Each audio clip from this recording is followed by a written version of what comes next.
Chaque dernier vendredi du mois, dans le dernier quart d'heure de Smart Bourse, c'est notre rendez-vous de décryptage économique avec Michel Rumi, économiste associé de SPAC, qui est avec nous en plateau. Bonsoir Michel. Bonsoir. On parle avec vous du pétrole.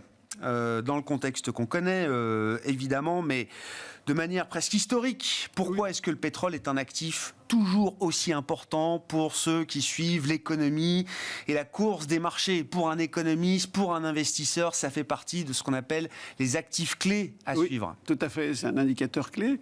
En fait, le pétrole est si important parce que, à l'état brut, il possède deux qualités. Un, il est aisément transportable, et puis surtout, en fait, il contient beaucoup d'énergie en si peu de place, on va dire ça comme ça. Et donc, ces qualités ont permis l'émergence des grandes puissances industrielles au XXe siècle. Et donc, du coup, alors ce qu'il faut savoir, c'est qu'il n'est jamais utilisé à l'état brut. Il est raffiné plusieurs fois, ça donne des carburants liquides comme le gasoil et l'essence, mais aussi il peut être utilisé dans les industries pétrochimiques et industries, et donc, voilà pourquoi il est si important. Mais ce qu'il faut bien voir, c'est que, bien sûr, comme il est si important, on pense toujours à pouvoir le remplacer. Mais on va dire que d'ici, il a encore quelques années devant lui pour être, on va dire, incontournable pour le développement économique. Ouais, ça reste encore la matière première fossile la plus consommée au monde aujourd'hui. Et j'ai vu encore les dernières statistiques, c'est qu'on disait que la consommation tenait jusqu'en 2050. Donc ça va. Oui, puis moi je suis né, on parlait, alors c'était pas le pic de consommation, c'était le pic oil, mais en termes de production, on ne trouverait plus de pétrole sur la planète, il n'y en aurait plus. Et puis le gaz de schiste, les technologies ont progressé, etc. Bref, on en est là aujourd'hui. Qu'est-ce qui fait le prix du pétrole? C'est la question qu'on se pose avec vous. De quoi dépend déjà la demande de pétrole aujourd'hui dans le monde, Michel? En fait, la demande, donc la consommation de pétrole d'un pays va dépendre de 4 facteurs. La première des choses, bien sûr, c'est le niveau d'industrialisation. Mais également aussi, il faut voir l'efficacité énergétique. C'est-à-dire, est-ce qu'il utilise beaucoup de pétrole ou est-ce qu'il fait des mixtes, etc.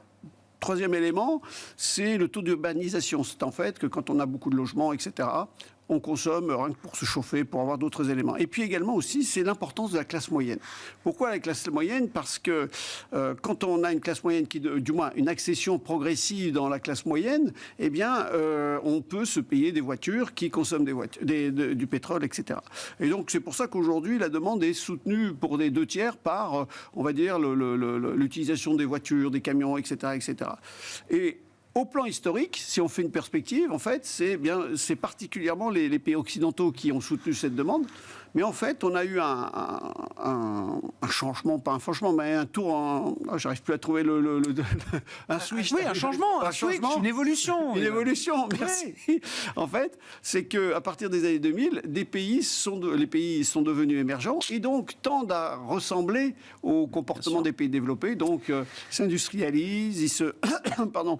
Et ils font comme ça. Et donc, ce qui veut dire que, vraisemblablement, à l'avenir, la demande sera soutenue par ces pays émergents.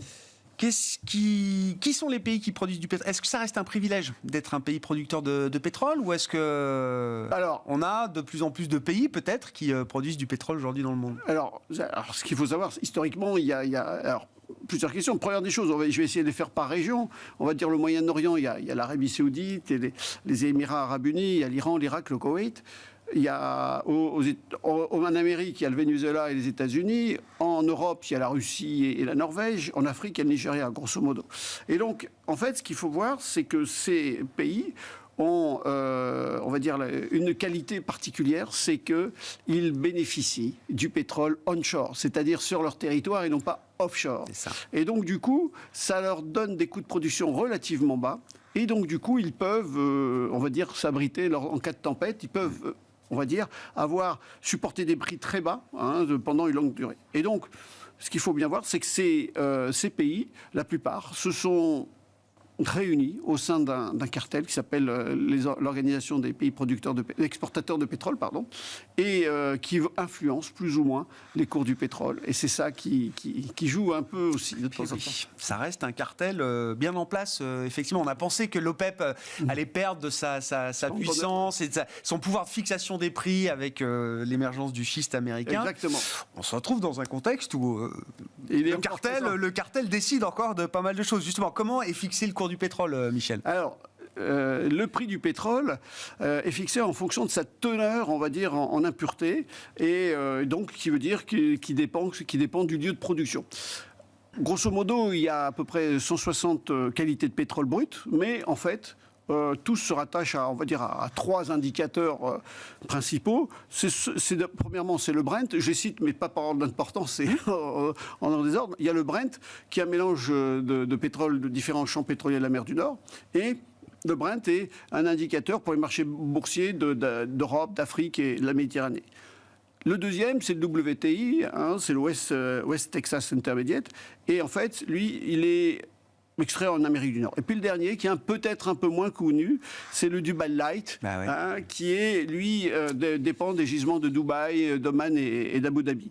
Mais en général, les cours du pétrole, des autres catégories, en fait, dépendent de ces 3 principales qualités.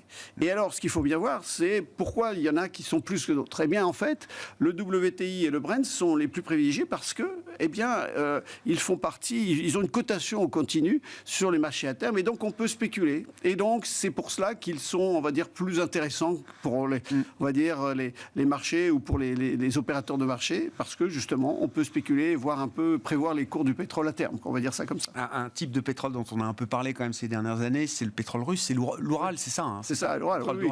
Ah oui. Ça... Bon, non, mais pour dire que voilà, il y a... Ah oui, il y en a plein, 160 qualités de pétrole brut et 3 références mondiales. Quels sont les facteurs qui influencent et qui déterminent le prix, les cours du pétrole, Alors, Michel? Comme toute chose, eh bien, quand il y a un marché, ça dépend de l'offre et de la demande, bien sûr. Et donc, la première des choses, c'est que, par exemple, à la suite de l'épidémie du Covid-19, en fait, la demande a considérablement baissé, et ce qui a entraîné une chute du prix du fait, on va dire, de l'inactivité en général. Négatif, il faut soutenir. Oui, exactement. Une forme d'aberration. C'est ça. Et le prix à terme du WTI est devenu momentanément négatif, et tout ça parce que on n'avait pas de capacité de stockage, on va dire, aux États-Unis. Et puis du côté on va dire de l'offre, eh bien c'est également aussi, s'il y a une forte demande et une moindre offre, les prix vont monter. Donc les mécanismes de marché. Également aussi, il y a la spéculation. Le pétrole est coté marché à terme, on peut spéculer sur des scénarios futurs, de la réalisation, et donc du coup, tout peut arriver, et donc on peut spéculer là-dessus. Bien sûr, il y a aussi les énergies alternatives qui, pour l'instant, ont encore du mal à percer, mais qui peuvent aussi, je dirais, perturber le bon agencement on va dire, des cours du pétrole. Bien sûr aussi, les fluctuations du dollar. Ça, c'est s'il y a une baisse du dollar, le prix intrinsèque, je vais appeler ça comme ça, du pétrole va remonter. Et puis, il y a aussi, on en a parlé un peu, c'est le binôme OPEP-Russie. Ouais. En fait, ce qui s'avère, c'est que récemment, l'Arabie Saoudite et la Russie ont dit, tiens, on va fermer un peu moins d'un million de barils par jour. Et donc, du coup, pour soutenir, on va dire, ça a fait monter le prix. L'Iran a saisi l'occasion pour développer on va dire, sa production, et c'est pour ça. Et puis, bien sûr, les tensions géopolitiques. Ce qu'il faut voir, c'est que les tensions politiques, l'instabilité politique et voire économique, c'est pas des facteurs favorables à un bon déroulement de marché. Et donc, du coup, eh bien, on a une crise d'une certaine manière. Et c'est ce qu'il faut voir, c'est que dans le conflit actuel, au niveau marché, je ne parle pas de point de vue de fond, il va falloir, la question qu'on va se poser, c'est pour quelle durée et quelle intensité pour, je dirais, voir un peu. Une fois qu'on a dit tout ça, Michel, est-ce qu'on sait anticiper l'évolution des cours du pétrole ? Alors, ou est-ce qu'il faut rester très humble sur cette question ? On va rester humble, mais malgré tout, on peut se permettre. On est tous 67 millions de sélectionneurs de football, donc on va essayer de le faire aussi. Ça marche sur les marchés, je suis d'accord. Voilà. Donc, non, le marché, historiquement, on s'est aperçu que le marché du pétrole est très volatile. Et donc, la question, c'est de se dire, on fait des anticipations à court et à long terme. Alors, si on fait à long terme, la première des choses, c'est regarder la situation des tendances de croissance des pays qui sont, on va dire, consommateurs, etc. Et donc, si on voit des perspectives perspectives de croissance soutenues, eh bien, on peut envisager des cours de pétrole à long terme un peu plus élevés, toutes choses égales par ailleurs. Par contre, à court terme, là, on fait plus appel à l'analyse technique avec des indicateurs bien spécifiques, qui est les stocks américains, l'euro-dollar, c'est les décisions de l'OPEP, etc., etc. Et ce qui fait que, du coup, eh bien, ça nous permet de donner une tendance. Mais comme je dis toujours, c'est qu'une aide à la décision. C'est pas, et c'est ce qu'il faut bien comprendre. C'est la tendance qui compte. Voilà, exactement. Plus que l'objectif d'un cours spécifique sur un horizon de temps donné. Merci beaucoup, Michel. Merci pour cet exercice de pédagogie auquel vous prêtez chaque mois dans Smart Bourse, le sujet du pétrole, passionnant sujet d'actualité qui plus est. Michel Rumi avec nous chaque dernier vendredi du mois dans le dernier quart d'heure de Smart Bourse, économiste associé de SPAC.